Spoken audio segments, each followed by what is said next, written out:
طلبه کرامو ته ډېر تکالیف مخې ته راځي. اول وایي خلک پرېږدي نه، که پرېږدي بیا وله جیب خرچم نه ورکي پلار. نو سکول ته چې ماشوم ځي هغه له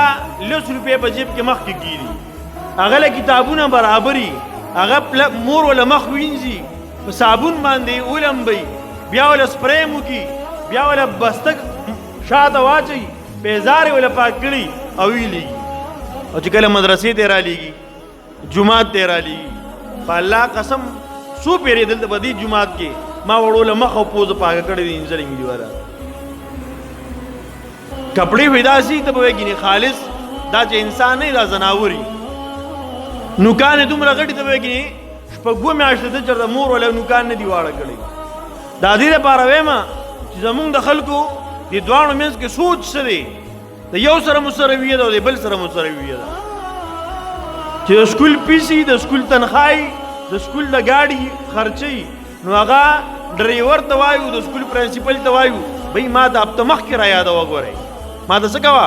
هفته مخکې را یاده وه چې پیسې در کوم. او اکثر ایډوانس یې ورکړي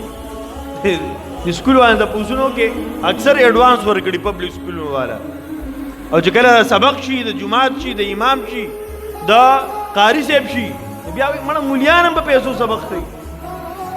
عقایده مولا اکثر مولیان د جیب اړو ډېره پیرې داسې شوي چې پلار یې د سره خبر نه ماشوم قرآن ختم کی د یوې سپارې پیسې نه ورکړې چې دا واله ته به دې کې سبق پیدا نه قاعده واله